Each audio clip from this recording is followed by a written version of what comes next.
Today, we are about to talk about something absolutely glorious. We're about to watch something that has shattered the internet. Something that has made, something that has proven something to many men that they just simply did not believe could be the case, you know? That there could be too much titty. Turns out it is true. A teacher in a place that I do not know where, because I'm going into this blind with you guys because I want to react to it. Wears giant prosthetic titties that just giant. I mean, like fucking huge in Canada, just fucking huge, guys. Like you're gonna see just enormous, like too big. Chat, too big. I know that sounds ridiculous. Too big. Of course, seeing as this is very, very prescient news to be discussing nowadays, that a woman, a teacher somewhere, has giant, too big titties. The biggest and most influential political figure of our age, Tucker Carlson, has come to the plate to discuss it. And apparently I just need to react to this. Apparently I just need to watch this Tucker Carlson segment. Give it to me. Give it to me, Tucky. Whoa, he is not talking. He is muted. Okay, please. What? So, I want to remind you guys, somebody thought that this was a good web design.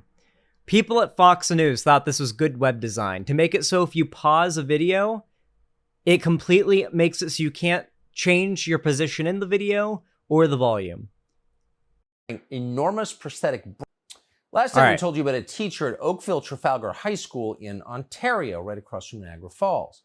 That teacher has recently started wearing enormous prosthetic breasts in the classroom in front of children as part of a sexual fetish. Tucker Carlson is a questionable source, but assuming this is true, not okay.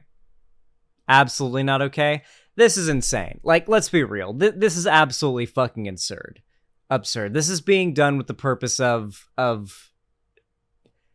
pissing off people that, granted, deserve to be pissed off, but maybe not the parents and the people who I think could pretty reasonably be upset by this, and really just does it a service to the left. This is just not a good look. Like, I don't know if this was supposed to be a political stunt on this teacher's part, but it was just not a good move. I'm gonna be real. I don't think any of us in school could have concentrated in class if our teacher looked like this. I know this is like kind of like a the girl, like, oh, what if they were real boobs argument? Like, legitimately, I mean, to go out of your way specifically to make a political statement. And if it is for the sake of a sexual fetish, that is fucked, is even more fucked to do around children. And with like the participation, presumably, or because of the presence of children. Like, yeah, that is absurdly fucked. I mean, yeah, I don't think anybody on the left is agreeing with this.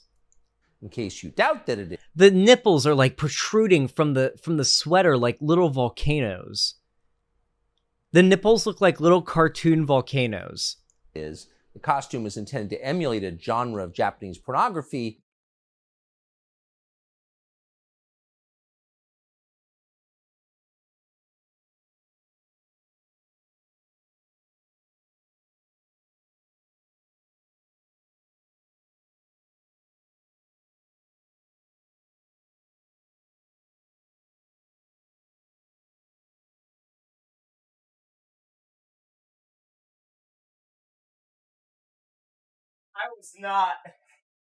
I was not prepared for this imagery. I thought it was an edit. I thought it was a meme edit, guys. I thought it was a meme edit. I thought it was fake. I did not know. I didn't know, chat. I swear to God, I didn't know. Not pre-watched. Roughly as exploding milk porn.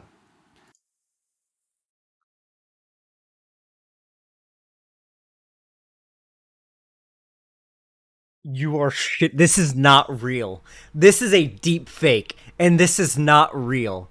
This is a deep fake, and it is not fucking real. There is no fucking way, dude. What? Dude, I thought that Tucker Carlson talking about the fucking, what was it, the big testicles and impotence from the COVID vaccine, I thought that was the sign that we had diverted from the main timeline. But truly, we are existing in one of the fucking variant realities.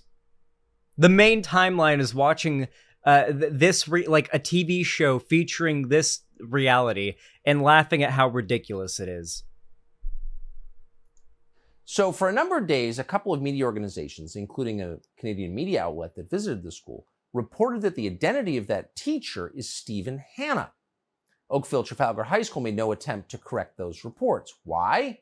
Wait, is this teacher trans? Is this like misgendering or dead naming or whatever? Is this like is this literally like is this a cis dude who's just like having a laugh?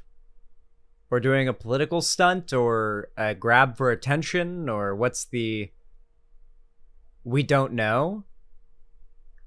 She's trans. She transitioned a year earlier. Thank you, Louis Vuitton. Let's talk about right-wing propaganda and what the right sees as an argument. So let's say you are a conservative propagandist who wants to tell your audience that black people are criminal thugs who will, if you allow them to live in your neighborhood or in your community, they are at high risk of breaking into your home or like assaulting you, or they fucking hate you because you're white, or yada, yada, yada. You want to say that kind of stuff. You want to push that general sentiment, but you can't just say it, right? Not just because it'll be off-putting to people, but because it's very socially unacceptable, and you'll kind of be ostracized for it. So instead, you push that idea implicitly, right? A very common tactic in conservative content is to pretty much just feature things like, for example, in this scenario, just random videos of black people committing crimes. And to say these thugs are being enabled by the Democrat establishment that are letting them get away with this, stuff like that, right? A lot of dog whistles, a lot of keywords that you can keep track of that tend to pop up when discussing these topics. And you start to speak in dog whistles and euphemisms because you can't outright say what you believe. And a very common form of this propaganda is just to show a bunch of anecdotal videos of, say, black people committing crime, to try to push the idea that black people are predisposed to committing crime. It helps if there are already predisposed notions and stereotypes that contribute to that as well. And, it also helps having the largest and most influential political talking head of all time on the side of the screen, jabbering about how this is the end of Western civilization. And finally, we need to talk about how this is done with trans people. You see, the trans community and trans rights are not immune to this either. The right absolutely loves to take every single instance of a trans person meeting the absolutely insane fucking stereotypes they built of trans people, and they use one or two examples of those people existing as evidence that this is a broader representative of the trans community. Let's take Chris Chan, for example. Chris Chan is confirmed somebody who was, who is somebody who is a sexual predator, who has admitted that they transitioned with the goal of having sex with lesbians, and has admitted they do not identify as a woman sincerely. And basically falls into maybe 100 other stereotypes TERFs and transphobes have made about trans people over the years. You've got people like what's that person's name? Who is the person Blair White like fucking milked for funds and money, exposing as a trans predator for years? What was the Jessica and Eve? Yeah, like Jessica and Eve, like the wax my balls or you're a bigot thing. Yeah, like the right will take instances like this. Mind you, these instances are like 2 examples that have happened in the last like 10 years. And they will try to use these examples as evidence of a broader trend among the community take like the worst people that happen to be part of that demographic and claim they are representative of it, if not directly saying they're representative of that community, implicitly suggesting so. This is done with like racial tensions here in the United States. Fox News is a big doer of this. And this is also done when it comes to trans people. Xander Hall, I can't find the original for this, but you can watch it on the Majority Report here. Link absolutely destroys Tucker on this issue. We don't need to watch the Majority Report on this. Well, they wanted to protect this man. But after our segment, the Halton School District Board in Ontario emailed us to say that contrary to these multiple reports, which we cited, the teacher in question is not, in fact, called Stephen Hanna. Well, what is his name? Well, the school board refused to tell us. The school said, quote, "We cannot confirm the identity of the individual in the photo, video, radio segments." Well, why not? Well, they can't dox them. This is a teacher. This is an adult man who's enlisting children in his sexual fantasies. You might want to know his name because he's a dangerous creep. So today, once again, we reached out to the Halton District School Board to ask, why are you hiding the identity of a man who is enlisting children in his sex fantasies? They refused to comment. So, for the record, by the way, I don't believe the school district has like the authority to dox this person. If this person's doing anything illegal, then it is the police's jurisdiction to take care of it, but it is certainly not Fox News's jurisdiction to take care of it, and the school district has absolutely no obligation to talk to Fox News about what is no doubt a massive scandal that has happened at their school. I'm going to go ahead and take a wild guess and say if the prosthetic titties weren't banned by the school already, and this teacher hasn't already been required to stop doing that, then the teacher's probably already lost their employment or been terminated. I would be surprised if the school or the school district will continue to allow this. If they do, I will genuinely say that is bad. And that is straight up just fucked. It is. It is absolutely fucked if the school board allows this. In addition to the school board, Oakville Trafalgar High School in Ontario was also protecting this teacher. In fact, the high school has a policy of protecting teachers who expose themselves in the classroom. The school's official policies state that, quote, "Dress codes must prevent students from wearing clothing that exposes or makes visible genitals and nipples." Oh, okay, that's the policy, but it applies to students. So this... Isn't it a prosthetic? I get that fake nips are inappropriate too, but like, this feels like a loophole moment. How funny would it be if this was just a teacher, like a trans teacher who was just kind of a prankster, just kind of a funny jokester, and was just like, hey, I found this loophole in the school dress code. How funny would it be if I came to school one day wearing these giant fucking fake titties? And I looked like the teacher from South Park for wouldn't that be fucking funny? What if that's what happened? And then it ended up sparking a cultural outrage. It would still be pretty fucked up, but admittedly, if it was a prank and not some weird, like, exhibitionist, like, sexual kink, then, I think that would probably be, like, maybe a step down in like, the moral condemnation ladder, maybe. You know, maybe not as bad if it's just some fucking memeing around and pranking. This guy is free to wag his prosthetic breasts in the faces of kids because he gets off on it. This is disgusting. It's the abuse of children. It harms children. Sexualizing children harms them. So I don't think this is sexualizing children or harming them.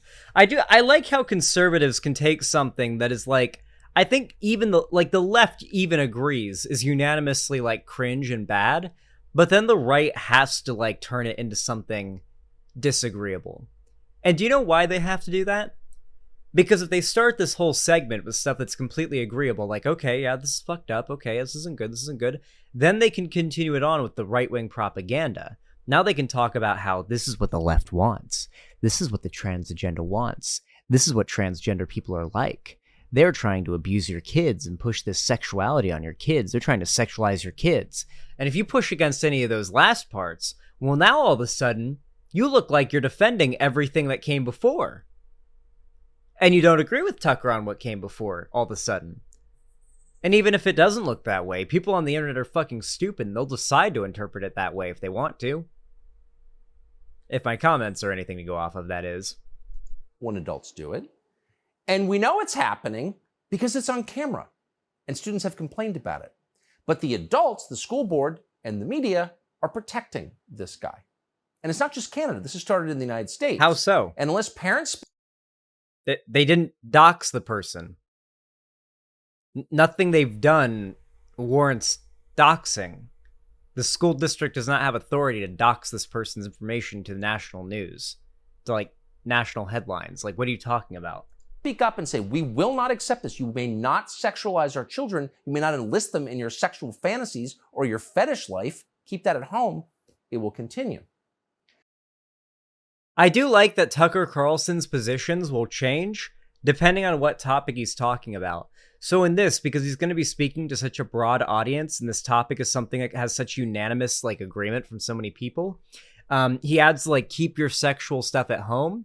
But in reality, Tucker Carlson absolutely supports sodomy laws and like all the laws that would absolutely keep certain people that he doesn't like from doing what they want consensually in the privacy of their own home. But of course, he wouldn't be pushing that propaganda in that video. That's for another video, you know. You sub to him, you start watching him because you saw him make fun of the big titty lady, and then you start getting into the more radical stuff, you know. You gotta know when to go hard and when not to. Certain people. Really show the 80-second clip of Tucker arguing the opposite position. What's this? They're unusual. One anyway, a lap dance in front of the entire class. Alicia Smith, pictured on the screen, accused of grinding on the 15-year-old, putting her head between his legs and fondling him. Smith reportedly admits to doing all this, but only after the rest of the class, she says, convinced her to. Okay. So, you know, I think legitimate opinion divides whether this was appropriate for the classroom or not. But there are people out, hold on, so let me finish. There are people out there who believe that there ought to be criminal sanctions brought against this woman. And I think that's deranged. So if the class had because there's no victim here. If the class had tried to convict her or convince her of committing a crime like killing somebody, which you've done it too. But this isn't a crime. That's the point I'm making. A crime suggests a victim, and what do you no mean one there's here no victim, though? There's a 15-year-old kid, and then you have a grown-up teacher. There's a 15-year-old boy. 15-year-old kid. Having been a 15-year-old boy, I can tell you, unless there's something we don't know about this kid's life has not been destroyed. I have taught 15-year-old boys. I assure you they are still kids. This is the dream they may be of laughing, but I assure you. I mean, you're not embarrassed? Well, no, look, I'm not saying I want this going on in my kid's school. I'm just saying, let's spare the outrage here and just be real about it. What are you talking about? She put her head between his legs. Okay, she was, acting out a lap dance. The unending consistency of conservatives is just so baffling, you know? Like, they're so goddamn consistent and honest about their positions. So, to be clear, by the way, the people that are complaining about how the trans agenda and the left are grooming our children are the very same people who say, nice, she should have gotten off, whenever they find out that some smoke show of a 20 to 30-year-old teacher, female teacher, raped one of her, like, teenage male students. They're like, oh, nice, I wish I was him. They don't care, because for a variety of reasons they don't care. Everything from they don't believe that a woman can abuse a man, to everything from the idea that they don't believe that that the age of consent is a valid thing. I mean, I've heard conservatives rant about how the age of consent is garbage when they don't realize anyone is listening. It really is interesting how quickly they will adapt these very puritanistic anti-sex ideas when it is beneficial to them. But in situations like that, when they're being dude bros and having locker room talk, as they love to have, all of a sudden these hyper-Christian, Puritan, conservative values kind of, melt away, and it just becomes, talking about grabbing pussies and, sniffing muffs. I don't know, like, to be like, these people will talk about how they care about upholding these moral, traditional family values and how they think it's so disgusting that these women, like Megan Thee Stallion would be shaking her ass on camera. But then, on the other hand, at the same time, he's supporting like Donald Trump talking about grabbing women by the pussy, because it's, the through line is always defending the right, defending their guy, defending their ideology. Minorities are always bad. The trans community is always bad. The left is always bad. And anything the right does is good. You always make excuses for it. Everything has to fit the narrative. And everything is proof that your worldview is right, and never acknowledge hypocrisy and never change your worldview when new evidence comes along to contradict it. That is how you act as a conservative in 2022. Anyway, if you enjoyed this milk-tastic video, then please consider leaving a like, subscribe, or ring the bell icon on YouTube so YouTube actually tells you when I upload a new video or go live. And of course, if you want to see more from me and you want to support my content to keep me making that content and support my drive and my goal to make it to Seattle and start to enter a new age of my content and to just keep this content coming, then consider financially supporting me on on my website, xanderhall.com/live, either in the form of a gifted sub, a sub for yourself, or even a donation. But you can also support me through YouTube, Twitch, Streamlabs, Stream Elements, and Patreon. And finally, make sure to follow my social media link down below: Instagram, Twitter, fan Discord, and of course my Twitter, where all the spiciest memes happen. With all that said, thank you so much for watching, no matter how you supported me. I really appreciate it, and have a good one.